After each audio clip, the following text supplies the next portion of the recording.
Salve rapaziada, seja bem-vindo a mais um vídeo aqui no canal do Fabão. Dessa vez análise palpites do Contender Series semana 1, vamos que vamos, deixa seu like, se inscreve no canal. Rapaziada, o Contender Series nada mais é do que um programa que vai começar agora dia 11 de agosto, todas as terças-feiras, ao vivo, a partir das 8 horas da noite, tá? Antes era no Fight Pass, agora vai ser a primeira edição através da Paramount, beleza? Rapaziada, qual é o propósito e o objetivo do Contender Series? Eu vou relembrar vocês, muita gente já conhece, já tá acostumada, mas tem muita gente nova.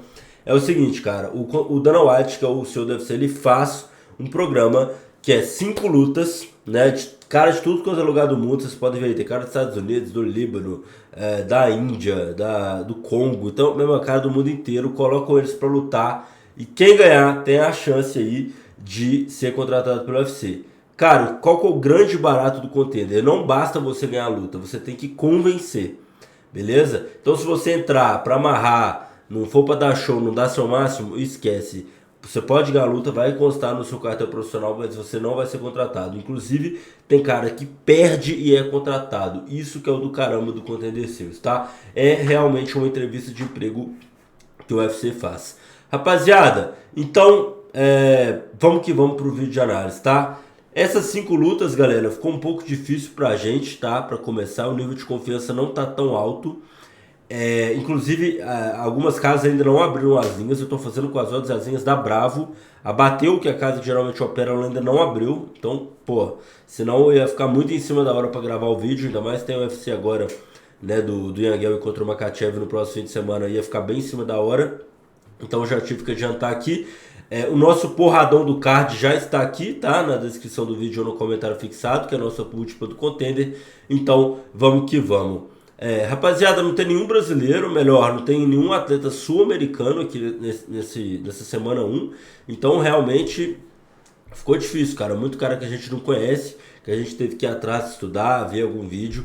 Então vamos que vamos. A primeira luta é o Matt Edmonds contra o Anthony Wint, cara. Nas ODDs, o Anthony Wint tá muito favorito, tá, galera? Eu até anotei aqui, tá 1.10 que ele tá pagando, e o Matt Edmonds, esse cara aqui, tá pagando 5.30.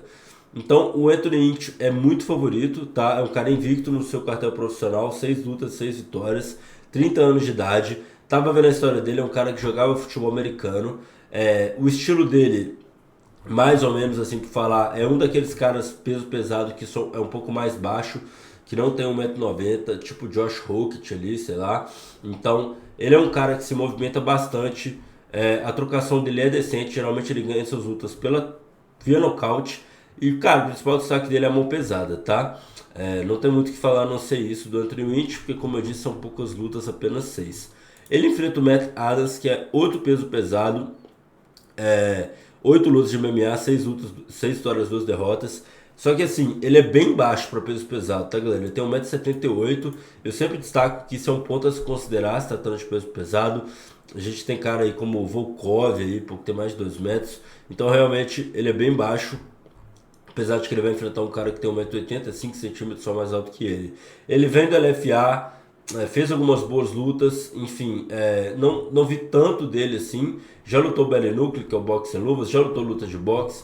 Cara, eu honestamente acho que as odds fazem total sentido, tá? Eu acho que o Anthony Wint vence essa luta, acho que ele é contratado, acho que se o Matt Edmonds tiver alguma chance de vitória é no primeiro round. Ele é um cara que algumas lutas que eu vi, ele cai bastante o ritmo durante a luta.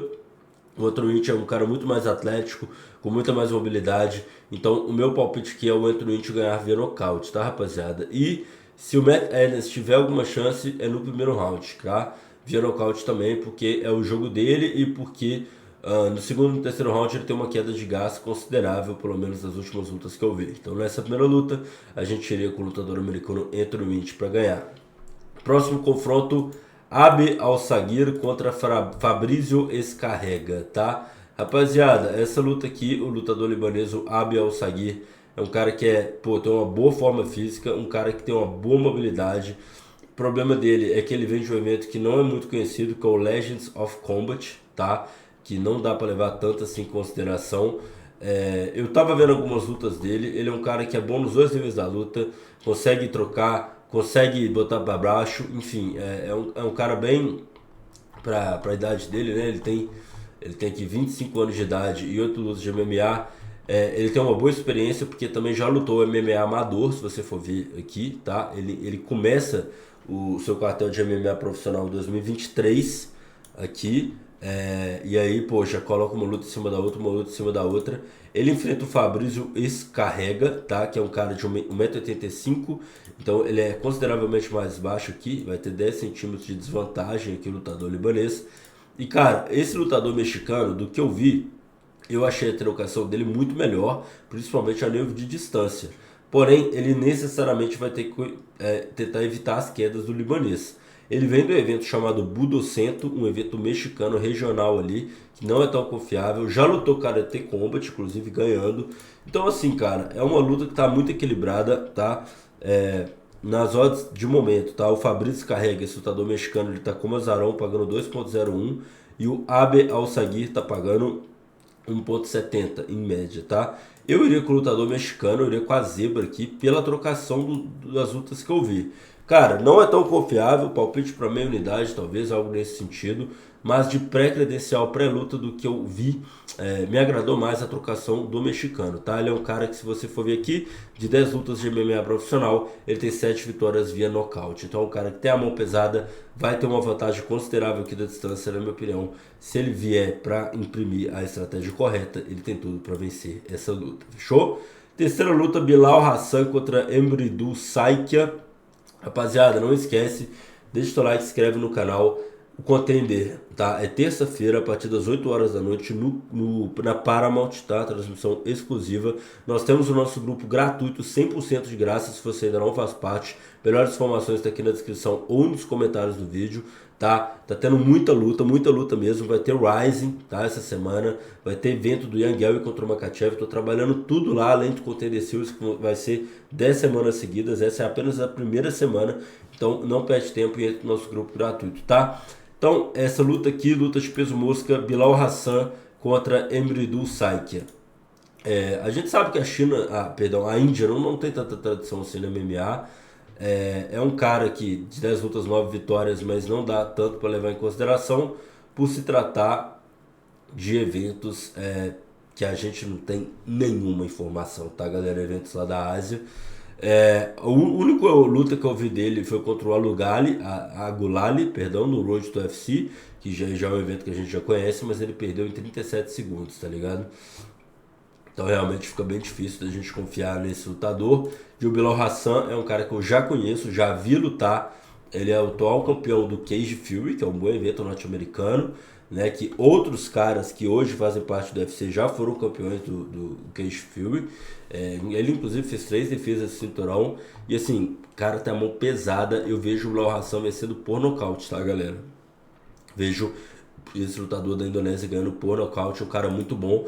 Inclusive eu acho que ele e o Marcos Tailandês, que vai estar no Contender, eu acho que da semana 5, que é o brasileiro, são os 2 melhores prospectos do peso mosca que a gente vai ter aí nesse Contender, tá? Então aqui, cara, eu vejo Bilal Hassan ganhando, muita chance de ser por nocaute, tá? Não tem outra leitura aqui. Pelo casamento, pelo nível de qualidade dos adversários. O Emridou, um cara que vem de eventos indianos. O Bilal Hassan, o atual campeão do Cage Fury, com defesa de cinturão. Então, realmente aqui é a vitória do Bilal Hassan. Então, só para recapitular, a vitória do Anthony Inch na primeira, né, o que eu acredito ter um valor. Na segunda, a gente vai com a zebra, com o Fabrício Escarrega. Meia unidade, uma luta pouco confiável.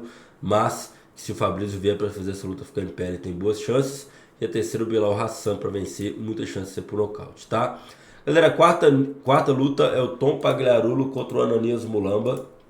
O Ananias Mulamba, muita gente vai lembrar da edição passada, porque ele lutou contra o Marwan Harik, né, que é um cara que hoje está no UFC invicto, e ele acabou sendo nocauteado, mas ele quase nocauteou o Harik.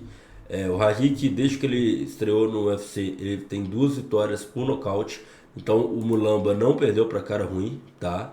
Perdeu pro Harik, que já tá com luta marcada agora contra o Tommy McMillan, acabei de ver. E assim, cara, é um cara muito promissor. O Mulamba, o que a gente viu dele é um cara baixo pra categoria, ele tem 1,65 m, mas é um cara rápido, explosivo e de mão pesada. O que eu vejo de valor para essa luta aqui é o seguinte, cara. Eu acho que vai ser um confronto que vai quem dominar a distância, porque o Tom Pagliarulo tem 1,83 m, o Mulamba tem 1,65 m. Então, obrigatoriamente, ele vai ter que encurtar aqui, porque se o Tom Pagliarulo vier para fazer um jogo de bate-sai, vai ser muito difícil. Essa luta tem muita chance de ter nocaute. O Tom Pagliarulo é um cara que não nega fogo. A maioria dessas lutas ele ganha via nocaute também. Não vejo essa luta indo para baixo. Então, assim, meu irmão, tem tudo para um cair aqui, entendeu? O Tom Pagliarulo tem um começo muito forte. Você vê aqui que são muitas vitórias no primeiro round. Então, meu irmão, o melhor palpite aqui que eu vejo dessa luta é a luta não chegar até o fim, tá? Do Tom Pagliarulo e do Nanes Mulamba. Mas mesmo assim, pelos retrospectos recentes, pela luta que eu já vi, eu acredito que o Nanes Mulamba vença este confronto, tá? Por quê? Porque, cara, essa luta que ele perdeu aqui no Contender, ele perdeu pra um cara muito bom e ele quase nocauteou esse cara, entendeu? E era um contexto parecido. O Raul, que era um cara que era mais alto, e o Ananias Mulamba conseguiu encurtar, conseguiu botar a mão dura. Então eu vejo o Ananias Mulamba repetindo a dose aí, beleza? Mas, como eu disse, essa luta vai ser uma diferença considerável de altura, tá? O Ananias Mulamba obrigatoriamente vai ter que ser obrigado a encurtar, senão vai ficar muito difícil para ele. Mas eu acredito que ele vença. Mas o melhor palpite, não chegar até o fim. Muita chance de ter nocaute nessa luta, principalmente no primeiro round, que o Tom Pagliarulo comece incendiando a luta, tá? Próximo confronto, John Kahneman contra Joe Cropshot. Lembrando, tá, rapaziada? Todos esses palpites aqui que eu tô falando, você consegue fazer através da Bravo, tá, rapaziada? A Bravo já abriu as linhas do Contender, por isso que eu tô enviando por lá. Nosso porradão do kart, que é a múltipla, inclusive, dessa semana do Contender, já está aqui na descrição dos comentários fixados. Não esquece também de entrar no grupo VIP, tá, galera? Para receber todos os melhores palpites. Grupo VIP é o grupo pago, que eu vou analisar tudo pra você. Você não vai precisar de perder tempo analisando nada, tá? Você já vai receber tudo lá mastigado. Todos os melhores palpites do mundo MMA, do Contender, do Rising, do LFA, do UFC, da PFL, tudo completinho lá. Link, bilhete pronto, que transmissão, onde que dá pra assistir, gestão de banco, tudo completo, rapaziada. Melhores informações na descrição aqui nos comentários. E nós temos também o grupo gratuito para que fique claro, tá? Rapaziada, John Kahneman contra Joe Cropshot, luta muito boa. Ah, não esquece de me seguir no Instagram, @ofabonchipster, tá? Mesmo usuário daqui, mas com um O antes. Rapaziada, John Kahneman contra Joe Cropshot. O John Kahneman é um cara que é 2-0, muito forte fisicamente, explosivo, rasgado assim, 1,96 m de envergadura. Essa luta na categoria até 8,4, se não, perdão, middleweight, 185 libras. Então essa luta, na verdade, aqui até 84 mesmo. Achei que eu tinha me equivocado, mas não. É na categoria do peso médio. Então, rapaziada, o que eu vejo dessa luta é o seguinte. O John Kahneman é um cara muito forte fisicamente, apesar dele não ser tão alto, né? Ele tem 1,83 m. Ele enfrenta o Joe Cropshot, tá? Que é um cara que tem 1,91 m, já é um pouco mais alto, tem 2,1 de envergadura, e é um cara mais longilíneo. Rapaziada, o que acontece? Os dois são grapplers aqui, tá? O John Kahneman é um cara que, das 10 lutas de MMA profissional dele, 7 vitórias foram por decisão. E até essas 3 vitórias que ele tem, que foram via nocaute, muito se deu pelo fato do ground and pound, ou seja, ele consegue uma posição boa de grappling, né? Ele consegue às vezes derrubar, e aí ele acaba nocauteando, não em pé, mas no ground and pound, ali depois que ele já estabeleceu uma posição de controle, tá? Então, um cara bom de grappling. Ele ia lutar contra o Ken Roston no Contender, tá? Do ano passado, acabou tendo a luta cancelada, e ele agora vai lutar desse ano contra o Joe Cropshot. Galera, o que acontece? O Joe Cropshot é um cara que me surpreendeu bastante. Eu achei que ele tem uma qualidade de adversários enfrentados bem melhor. O John Kahneman vem desses eventos aqui, MPX, New Line. A melhor luta dele foi no Anthony Perez FC, mas não dá muito para considerar. E o Joe Cropshot já é um cara que fez 3 lutas do LFA. Eu tava vendo aqui, ele já tem carreira no MMA amador. Ele já enfrentou até o mesmo ex-UFC, que é o Corey Brundage, tá? Enfrentou o Corey Brundage. Então, várias competições de jiu-jitsu, eu estava vendo o Insta dele, já disputou DCC. Então, assim, no LFA, ele acabou conseguindo o cinturão do LFA contra o David Alakberdiev, que era uma promessa, um cara de cartão invicto. O Joe Cropshot foi lá e quebrou a banca ganhando dele. Cara, eu gostei muito da exibição desse camarada aqui na última luta do LFA. Então, assim, ele tá como zebra, tá, galera? Ele tá pagando quase 4, tá 3,75 no momento que eu gravo esse vídeo. E ele vai enfrentar um cara que geralmente vence suas lutas pelo grappling, e ele é um cara que é bom de grappling também. Você vê que a maioria das vitórias dele vem a finalização. Então eu vejo o Joe Cropshot sendo uma boa opção de zebra, porque ele realmente é um cara que eu já vi. Como eu disse, lutou LFA, já enfrentou ex-UFC, tá? Já lutou com o Corey Brundage, um cara que é bom de distância. Essa luta aqui eu vou com a zebra, com o Joe Cropshot, acreditando que sim, né? Pelo adversário ter um estilo de grappling e ele ser um cara que desenrola bem no grappling também e já enfrentou adversários melhores, ele pode ser uma boa opção de zebra. Lembrando, rapaziada, Contender a gente tá na semana 1. O nível de confiança para essa semana 1 é baixo, porque, cara, não tem nenhum lutador brasileiro, não tem nenhum lutador sequer sul-americano, cara. Então, ficou bem difícil, a gente teve que ver vídeos e tal, então a confiança não tá tão alta, mas assim, vão ter 9 semanas ainda pra gente explorar. Eu acredito que as oportunidades estão boas, tá? Acredito que sim, dá pra fazer uma semana 1 boa, mas eu preciso ser real com vocês, tá? Não está tão fácil, claro que a gente pode surpreender, vai que a gente acerta tudo, mas não está fácil de pré-luta, fechou? Então é isso aí, tamo junto, forte abraço, valeu!